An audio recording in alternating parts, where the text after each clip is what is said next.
ವೀರಸ್ವಾಮಿ ಅವ್ರಿಗೊಂದು ಆಸೆ, ಅಣ್ಣ ಅವರನ್ನ ಹಾಕೊಂಡು ಎಷ್ಟು ಬೇಕೋ ಅಷ್ಟು ಹಣ ಖರ್ಚು ಮಾಡಿ ಗ್ಲೋಬಲ್ ಲೆವೆಲ್ ಸಿನಿಮಾ ತೆಗಿತು. ನಾನಿಂದ ಮರೆಯಲಾರೆ ಬ್ಲಾಕ್ ಬಸ್ಟರ್.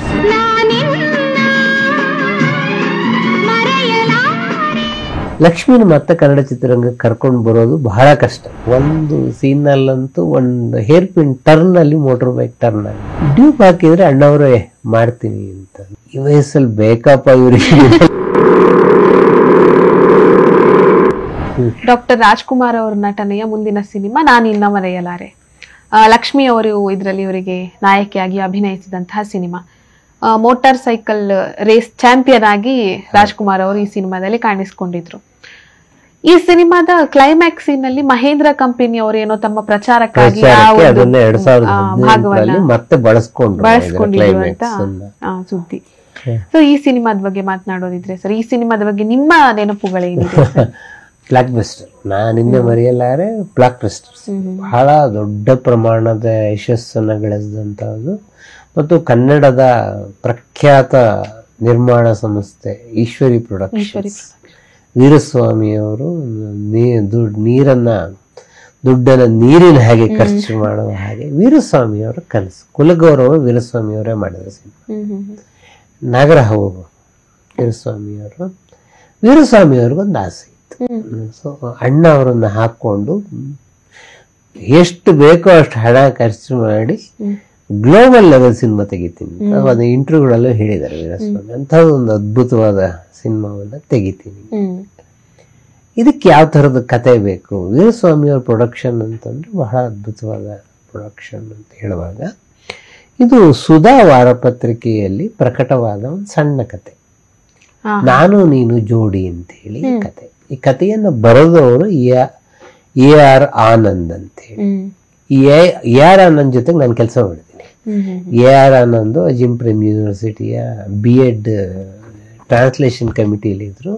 ಆ ಕಮಿಟಿಯಲ್ಲಿ ಕೂಡ ನಾನು ಕೆಲಸ ಮಾಡಿದ್ದೆ. ನಾನು AR ಆನಂದ್ ಅವ್ರಿಗೆ ಹೇಳಿದೆ, ಸರ್ ನಿಮ್ಮ ಆಮೇಲೆ ನೀವು ಯಾಕಂತದ್ದು ಬರೀಲಿಲ್ಲ ಅಂತೇಳಿ. ಆಮೇಲೆ ಅವ್ರ ಕ್ಷೇತ್ರನೇ ಬೇರೆ ಆಯಿತು. ಆಮೇಲೆ ಬಹಳ ಜನಕ್ಕೆ ಗೊತ್ತಿರ್ಬೋದು, ಈ AR ಆನಂದ್ ಮಿತ್ರ ಅವರಿದ್ದಾರಲ್ಲ, ನಮ್ಮ ಬಹಳ ದೊಡ್ಡ ಅವ್ರ ತಮ್ಮ.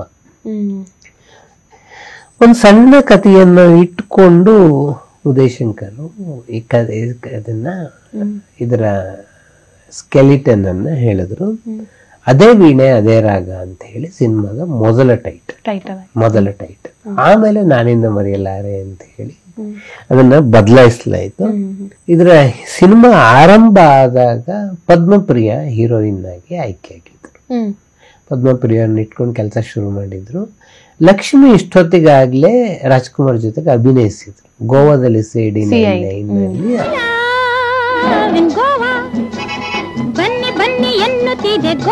ಅದಾದ್ಮೇಲೆ ಲಕ್ಷ್ಮಿ ಅವರ ಲೈಫಲ್ಲಿ 2 ಚಾಪ್ಟರ್ ಇದೆ.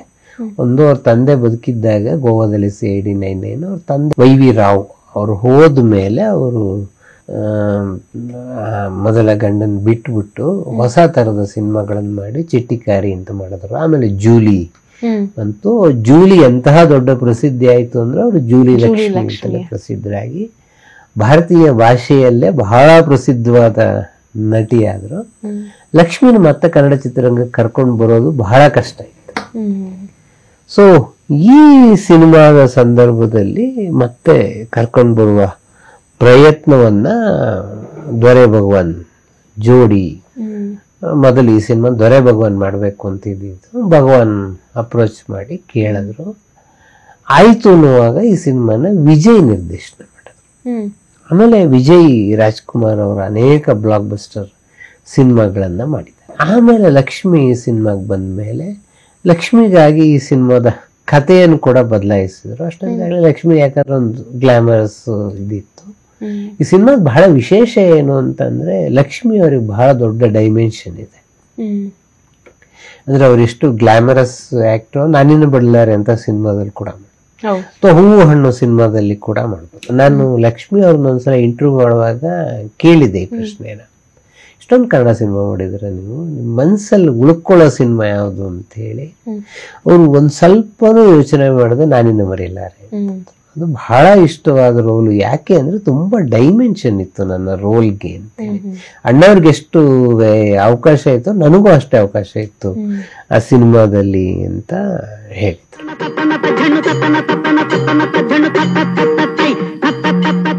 ಇದು ಬಹಳ ವಿಜಯ್ ಅವ್ರಿಗೂ ಒಂದು ದೊಡ್ಡ ಬ್ರೇಕ್ ಅನ್ನು ಕೊಟ್ಟಂತಹ ಸಿನಿಮಾ. ಆಮೇಲೆ ಅದು ಹಿಂದಿಯಲ್ಲಿ ಪ್ಯಾರ್ ಕಿಯಾ ಹೈ ಪ್ಯಾರ್ ಕರೆಂಗೆ ಅಂತ ಹೇಳಿ ಡಬ್ ಆಯ್ತು. ನಿಜನೇ ನೀನು ಮರಕ್ಕಿಲ್ಲ ಅಂತ ಹೇಳಿ ಮಲಯಾಳಂಗೆ ಬಂತು. ಇದು ತೆಲುಗಲ್ಲಿ ಕೂಡ ಬಂತು. ತಮಿಳಲ್ಲಿ ರಜನಿಕಾಂತ್ ಈ ಸಿನಿಮಾನ ಮಾಡಿದ್ರು. ಈ ಸಿನಿಮಾ ಬಗ್ಗೆ ಬಹಳ ವಿಶೇಷ ಇರ್ತಕ್ಕಂತಹದ್ದು ಇದರ ಸಾಹಸಗಳಲ್ಲಿ.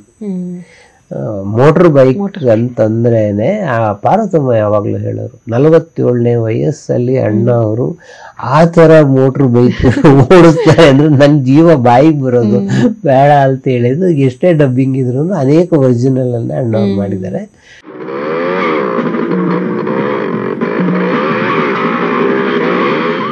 ಮತ್ತು ಆ ಒರಿಜಿನಲ್ ಸೀಕ್ವೆನ್ಸ್ ಅನ್ನ ತೆಗೆದಿದ್ದಾರೆ. ಒಂದು ಸೀನ್ ಅಲ್ಲಂತೂ ಒಂದು ಹೇರ್ ಪಿನ್ ಟರ್ನ್ ಅಲ್ಲಿ ಮೋಟರ್ ಬೈಕ್ ಟರ್ನ್ ಆಗ್ಬೇಕು, ಡ್ಯೂಪ್ ಹಾಕಿದ್ರೆ ಅಣ್ಣವರೇ ಮಾಡ್ತೀನಿ ಅಂತಂದ್ರು. ಪಾರ್ಥಮ್ಮ ಅವರು ಹೇಳ್ತಾ ಇದ್ರು ಎಷ್ಟು ಕರೆಕ್ಟ್ ಆಗಿ ಅಣ್ಣವ್ರು ಅದನ್ನ ಟರ್ನ್ ಮಾಡೋದ್ರು ಅಂದ್ರೆ ಈ ವಯಸ್ಸಲ್ಲಿ ಬೇಕಪ್ಪ ಇವ್ರಿಗೆ ಯಾರ ಮಾಡಬಹುದಾಗಿತ್ತು ಅಂತ ಹೇಳೋರು.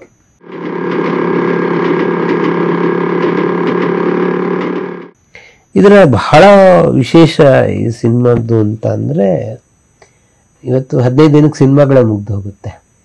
ಆದ್ರೆ ಈ ಮೋಟರ್ ಬೈಕ್ ರೇಸ್ ನ ರಿಹರ್ಸಲ್ಲೇ 15 ದಿನ ತಗೊಳ್ತು. 15 ದಿನಗಳ ರಿಹರ್ಸ್ ತಗೊಳ್ತು. ಇದರಲ್ಲಿ ಒಂದು ರೈಲ್ವೆ ಲೆವೆಲ್ ಕ್ರಾಸಿಂಗ್ ಅನ್ನ ಜಂಪ್ ಮಾಡೋದು ಒಂದು ಸೀನ್ ಇದೆ. 5 ದಿನ ಅದನ್ನ ಶೂಟಿಂಗ್ ಅನ್ನ 5 ದಿನ ಶೂಟಿಂಗ್ ಅನ್ನ ಮಾಡಿದ್ರು. ಚಿಟ್ಟಿ ಬಾಬು ಕ್ಯಾಮ್ರಾಮನ್ ಇದು. ಆಮೇಲೆ 20 ಕಾರುಗಳನ್ನ ಹಾರೋದೊಂದು ಚೇಸಿಂಗ್ ಸೀನ್, ಬಹಳ ಅದು ಬಹುಶಃ ಗ್ಲೋಬಲ್ ಲೆವೆಲ್ ಅಂತ ಕರಿಬಹುದು, ಅಂತಾರಾಷ್ಟ್ರೀಯ ಮಟ್ಟದ ಸೀನ್. 20 ಕಾರ್ ಜಂಪ್ ಮಾಡಿಸೋದು. ಮತ್ತು ಇದರಲ್ಲಿರೋ ಬೈಕ್ ರೇಸಿಂಗ್ ಇದೆಯಲ್ಲ, ನಾನು ಈಗ್ಲೂ ಹೇಳ್ತೀನಿ, ಆ ಕಾಲಕ್ಕೆ ಈಗೆಲ್ಲ ಗ್ರಾಫಿಕ್ಸ್ ಎಲ್ಲ ಬಂದ್ಬಿಟ್ಟು ಆ ಕಾಲಕ್ಕೆ ಚಿಟಿ ಬಾಬು ಅವರು ಎಷ್ಟು ಅದ್ಭುತವಾಗಿ ಹಿಡಿದಿದ್ದಾರೆ. ಮತ್ತೆ ಅಷ್ಟೇ ಕ್ರೆಡಿಟ್ ಅನ್ನ ನಾವು ಭಕ್ತವತ್ಸಲಂ ಅವ್ರಿಗೂ ಕೊಡಬೇಕು, ಎಡಿಟಿಂಗ್ ಅನ್ನ ಮಾಡಿದ್ರು. ಸೊ ಅದು ಕ್ಲೈಮ್ಯಾಕ್ಸ್ 3 ದಿನಗಳ ಶೂಟಿಂಗ್ ಅನ್ನ ಮಾಡಿದ. ಕ್ಲೈಮ್ಯಾಕ್ಸ್ ಅಲ್ಲೇ ಅವನು ರೈಲ್ ಪ್ಯಾರಲಲ್ ಆಗಿ ಸ್ಕೂಟರ್ನ ಓಡಿಸ್ಕೊಂಡು ಬರೋದು. 3 ಕ್ಯಾಮ್ರಾಗಳಲ್ಲಿ ಸಪರೇಟ್ ಶೂಟಿಂಗು. ಒಂದು ಅಣ್ಣ ಅವರು ಬೈಕ್ ಓಡಿಸೋದು, ಇನ್ನೊಂದು ರೈಲ್ ಅನ್ನು ಓಡೋದು, ಮತ್ತೊಂದ್ರೆ ಲಕ್ಷ್ಮಿ ಅವರ ಎಕ್ಸ್ಪ್ರೆಷನ್ಸ್. ಸೊ ನಿಮ್ಗೆ ಇಲ್ಲಿ ಬೈಕ್ ಜರ್ಕ್ ಆಗುತ್ತೆ, ಬೀಳುತ್ತೆ, ಹಾರತ್ತೆ, ಇತ್ಯಾದಿಗಳನ್ನ ನೋಡ್ಕೊಂಡು ಅವ್ರ ಎಕ್ಸ್ಪ್ರೆಷನ್ ಕೊಡ್ತಾರೆ ಸ್ಕ್ರೀನ್ ಮೇಲೆ ನೋಡುವಾಗ. ಬಟ್ ಶೂಟಿಂಗ್ ಮಾಡುವಾಗ ಇಲ್ಲ, ಹಿಂಗೇನು ಆಗ್ತಾ ಇಲ್ಲ, ಹಿಂಗ ಆಗತ್ತೆ ಅಂತ ಹೇಳಿ ಎಕ್ಸ್ಪ್ರೆಷನ್ ಗಳನ್ನ ತಗೊಂಡಿರೋದು. ಅದು ಎಷ್ಟು ಅದ್ಭುತವಾಗಿ ಮ್ಯಾಚ್ ಆಗಿದೆ ಅಂದ್ರೆ, ನಂಗೆ ಲಕ್ಷ್ಮಿ ಮೇಡಮ್ ಇದನ್ನ ಹೇಳಿದಾಗ ನಂಗೆ ನಿಜವಾಗ್ಲೂ ಥ್ರಿಲ್ ಆಗೋಯ್ತು ಆ ಸಿನಿಮಾ. ಅವರು ಲಕ್ಷ್ಮಿ ಅವರು ಇಂಟರ್ವ್ಯೂ ಮಧ್ಯಾಹ್ನ ಮುಗಿಸ್ಕೊಂಡ್ ಬಂದೆ. 12 ಗಂಟೆಗೆ ಅವ್ರು ಇಂಟರ್ವ್ಯೂಗೆ ಹೋದ. 2 ಗಂಟೆಗೆ ವಾಪಸ್ ಬಂದು ನಾನು ಕೂಡ ನಾವೇನ್ವರೆ ಎಲ್ಲಾರು ಹಾಕೊಂಡು ನೋಡಿದೆ, ಅವ್ರು ಹೇಳಿದ್ದು ಹೌದಾ ಅಂತ. ನನ್ನ ಕ್ಲೈಮ್ಯಾಕ್ಸ್ ನೋಡಿದ್ರೆ ಇಷ್ಟು ಅದ್ಭುತ ಅಭಿನಯ ಕೊಟ್ಟಿದ್ದಾರೆ. ನಿಮ್ಗೆ ನಿಜವಾಗ್ಲೂ ಅವ್ರು ನೋಡ್ಕೊಂಡ ಎಕ್ಸ್ಪ್ರೆಷನ್ ಕೊಡ್ತಾ ಇದ್ದಾರೆ ಅಂತ ಅನ್ಸುತ್ತೆ, ನೋಡ್ದೆ ಕೊಡ್ತಾ ಇದ್ದಾರೆ ಅಂತ ಅನ್ಸಲ್ಲ. ಇದನ್ನ ಬಹಳ ಅದ್ಭುತವಾಗಿ ತೆಗ್ದಿದ್ದಾರೆ. ಇದು ಏನಾಗ್ತಾ ಇತ್ತು ಫೈನಲ್ ನಲ್ಲಿ ಅಂತಂದ್ರೆ, ನಿಮ್ಗೆ ಶೂಟಿಂಗ್ ಮಾಡಿದಾಗ ಜರ್ಕ್ ಬರ್ತಾ ಇತ್ತು, ನಿಮ್ಗೆ ಪಾಸಿಂಗ್ ಜರ್ಕ್ಗಳು ಬರ್ತಾ ಇತ್ತು.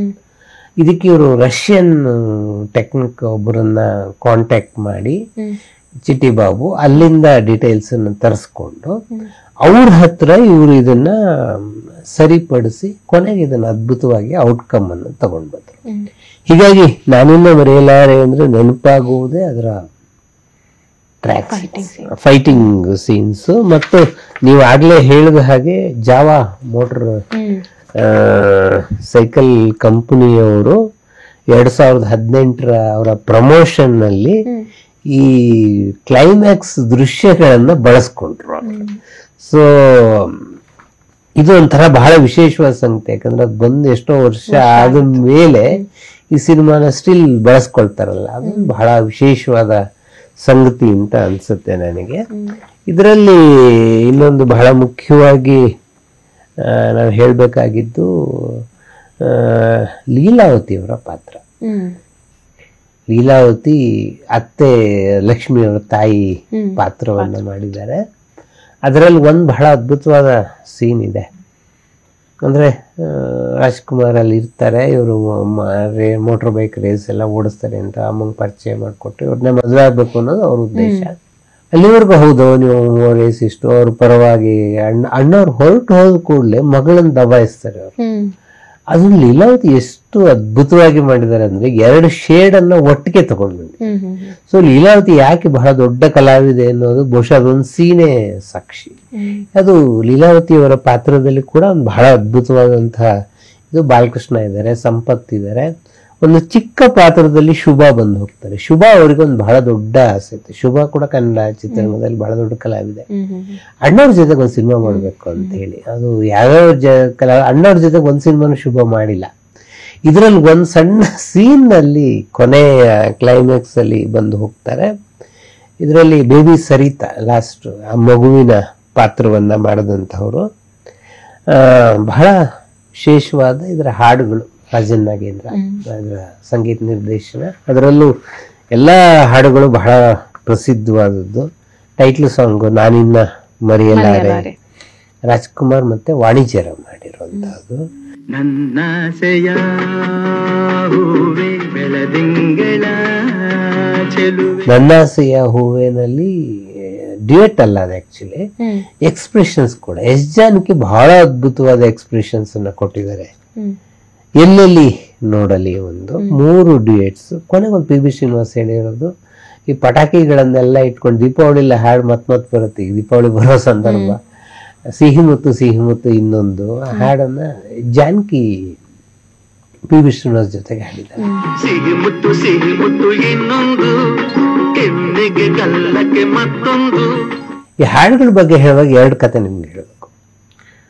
ಒಂದು ನಾನಿಂದ ಮರೆಯಲಾರೆ ಪ್ರೀಮಿಯರ್ ಚೆನ್ನೈನಲ್ಲಿ ಆಗುತ್ತೆ. ಪ್ರೀಮಿಯರ್ ಅಂದ್ರೆ ನಿಮ್ಗೆ ಗೊತ್ತಲ್ಲ, ಅದರ ಸಿನಿಮಾದಲ್ಲಿ ಪಾತ್ರ ಮಾಡಿದವರು ಅಭಿನಯಿಸ ಅವ್ರನ್ನೆಲ್ಲ ಕರೆದು ಒಂದ್ಸಲ ಸಿನಿಮಾ ತೋರಿಸ್ತಾರೆ. ರಾಜನ್ ನಾಗೇಂದ್ರ ಜೋಡಿ ಅವ್ರ ಸಂಸಾರ ಸಮೇತ ಬಂದಿರ್ತಾರೆ, ಅವ್ರ ಫ್ಯಾಮಿಲಿ ಸಮೇತ ಬಂದ್ಬಿಟ್ಟು ಅವ್ರ ಹತ್ರ ಕಾರ್ ಇರಲ್ಲ ಅವಾಗ, ಬಸ್ಸಿಗೆ ಕಾಯ್ತಾ ಇರ್ತಾರೆ. ಈ ಸಿನಿಮಾದಲ್ಲಿ ಅಭಿನಯಿಸಿದ ಒಬ್ರು ಕಲಾವಿದರು ಅವ್ರ ಕಾರ್ ತಗೊಂಡು ಬಂದ್ಬಿಟ್ಟು ರಾಜನ್ ನಾಗೇಂದ್ರನ್ನ ಕೇಳ್ತಾರೆ ಅವ್ರ ಫ್ಯಾಮಿಲಿಗೆ, ಏನು ಇಲ್ಲೇ ನಿಂತ್ಕೊಂಡಿದ್ದೀರಾ, ಹೊರಟಿಲ್ವಾ, ಇನ್ನು ಕಾರ್ ಇಲ್ವಲ್ಲ ನಿಮ್ಮ ಹತ್ರ, ಬಸ್ಸಲ್ಲಿ ತಾನೇ ಬರಬೇಕು ವ್ಯಂಗ್ಯವಾಗಿ ಹೇಳಿ ಹೊರಟೋಗ್ತಾರೆ. ಇದನ್ನ ಅಣ್ಣ ಅವ್ರು ಅಬ್ಸರ್ವ್ ಮಾಡಿರ್ತಾರೆ. ನೆಕ್ಸ್ಟ್ ವೀರಸ್ವಾಮಿ ಅವ್ರು ಹೇಳಿ ಕಳಿಸ್ತಾರೆ ರಾಜನ್ ನಾಗೇಂದ್ರ. ಇದು ರಾಜನ್ನೇ ಸ್ವತಃ ನಂಗೆ ಹೇಳಿದ್ದು, ಇದು ಸೆಕೆಂಡ್ ಹ್ಯಾಂಡ್ ಸ್ಟೋರಿ ಅಲ್ಲ. 25,000 ರೂಪಾಯಿ ಚೆಕ್ ಅನ್ನ ವೀರಸ್ವಾಮಿ ಕೊಡ್ತಾರೆ. ಯಾಕೆ ಅಂತ ಕೇಳಿದ್ರೆ, ಅಂದ್ರೆ ಹಾಡಿನ ದುಡ್ಡೆಲ್ಲ ಬಂದು ಆಯ್ತಲ್ಲ ಅಂತೇಳಿ. ನಿಮ್ಮ ಹಾಡುಗಳು ಕೂಡ ಸಿನಿಮಾಕ್ಕೆ ಹೀರೋನೇ ಅದು. ಸೊ ನೀವು ಒಂದು ಕಾರ್ ಕೊಂಡ್ಕೊಳ್ಳಿ ಅಂತ ಈ ಹಾಡನ್ನ, ಈ ಚೆಕ್ ಅನ್ನ ನಾನು ಕೊಡ್ತಾ ಇದ್ದೀನಿ ಅಂತ ಹೇಳಿ ಅದು ಅಣ್ಣವ್ರು ಹೇಳಿದ್ದು ಅನ್ನೋದು ರಾಜನ್ಗೆ ಎಷ್ಟೋ ವರ್ಷ ಆದ್ಮೇಲೆ ಗೊತ್ತಾಗತ್ತೆ. ರಾಜನ್ ಯಾವಾಗ್ಲೂ ಹೇಳೋರು, ನಾವು ಮೊದಲ ಕಾರನ್ನ ಕೊಂಡ್ಕೊಂಡಿದ್ದು ನಾನಿನ್ನ ಮರೆಯಲಾರೆ ಸಿನಿಮಾದಲ್ಲಿ ಅಣ್ಣವ್ರು ಕೊಡ್ಸಿದ ದುಡ್ಡಿನಿಂದ ಅಂತೇಳಿ. ಅಣ್ಣವ್ರಿಗೆ ಸ್ವಾಭಿಮಾನದ ಬಗ್ಗೆ, ಕಲಾವಿದರ ಬಗ್ಗೆ ಎಷ್ಟು ಗೌರವ ಇತ್ತು ಅನ್ನೋದು ಇದನ್ನ ತೋರಿಸುತ್ತೆ. ಇನ್ನೊಂದು ಚಿಟ್ಟಿ ಬಾಬು ಇದ್ರ ಬಗ್ಗೆ ಹೇಳಿದ್ರೆ, ಚಿಟ್ಟಿ ಬಾಬು ನಾಗರಹಾವಿಗೆ ಕೂಡ ಕ್ಯಾಮ್ರಾಮನ್. ನಾಗರಹಾವ್ನಲ್ಲಿ ಬಾರೆ ಬಾರೆ ಚಂದ್ರದ ಚೆಲುವೆ ಒಂದು ಹಾಡಿ, ಅದರಲ್ಲಿ ಒಂದು ಫ್ರೇಸ್ ಬರುತ್ತೆ, ಅಂದದ ಹೆಣ್ಣಿನ ನಾಚಿಕೆ. ಸೊ ಇದು ಆಕ್ಚುಲಿ ನಂಗೆ ವಿಜಯ ನರಸಿಂಹ ಹೇಳಿದ್ರು, ಇದು ಅವರು ಪಂಪ ಭಾರತದಿಂದ ಎತ್ಕೊಂಡು, ಪಂಪ ಭಾರತದಲ್ಲಿ ಒಂದು ಪ್ರಸಂಗ ಬರುತ್ತೆ. ಸತ್ಯವತಿಯನ್ನ ಶಂತ ಮಹಾರಾಜ ಕೇಳ್ತಾನೆ, ನೀನ್ ಬಾಂಪೋ ಪೇಮ್ ಅಂತೇಳಿ ನಾವು ಹೋಗ್ತೀವಿ ಅಂತ ಹೇಳಿದಾಗ ಅವಳು ಸತ್ಯವತಿ ನಾಚಿಕೊಂಡು ತತ್ಕಣ್ಣಿಕೆ ನಾಂಚಿ ಬೇಡೋಡೆ ಎಮ್ಮ ಏನಂ ಬೇಡಿರೆ, ಕೇಳಿದ್ರೆ ನಮ್ಮ ಅಪ್ಪನ ಕೇಳಿ ನಂದೇನ್ ಕೇಳ್ತೀರಾ ಅಂತ ಹೇಳ್ತಾಳೆ ನಾಂಚಿ. ವಿಜಯ ನರಸಿಂಹ ಹೇಳೋದು, ಇದು ಮರಿಯಪ್ಪ ಭಟ್ರು ಬರೆದಿದ್ದಾರೆ ಇದನ್ನ. ಇಡೀ ಮಹಾಭಾರತ ಸೃಷ್ಟಿಯಾಗಿದ್ದೆ ಹೆಣ್ಣಿನ ನಾಚಿಕೆಯಿಂದ ಅಂತ. ಸತ್ಯವತಿ ಅಲ್ಲಿ ನಾಚ್ಕೊಳ್ದೆ ಹೋಗಿದ್ರೆ ಶಂತ ಅವನ್ ಪಾಡಿಗೊಂಡು ಹೊರಟೋಗ್ತಾ ಇದ್ದ. ಭೀಷ್ಮ ಪ್ರತಿಜ್ಞೆಯೂ ಆಗ್ತಾ ಇರ್ಲಿಲ್ಲ, ಮಹಾಭಾರತದ ಮುಂದಿನ ಕಥೆಯೂ ನಡೀತಾ ಇರ್ಲಿಲ್ಲ. ಸತ್ಯವತಿಯ ನಾಚಿಕೆಯಿಂದಾಗಿ ಇಡೀ ಮಹಾಭಾರತದ ಕಥೆ. ಇದನ್ನ ಅಂದದ ಹೆಣ್ಣಿನ ನಾಚಿಕೆ ಅಂತ ಹೇಳಿ ವಿಜಯ ನರಸಿಂಹ ಬರೀತಾರೆ. ಇವ್ರಿಗೆ ಚಿಟ್ಟಿ ಬಾಬುಗೆ ಅದನ್ನ ಬಹಳ ಅಂದದ ಹೆಣ್ಣಿನ ನಾಚಿಕೆಯನ್ನು ತೆಗಿಬೇಕು, ಕ್ಯಾಮ್ರಾದಲ್ಲಿ ಬಹಳ ರಿಯಲ್ ಆಗಿ ತೆಗಿಬೇಕು.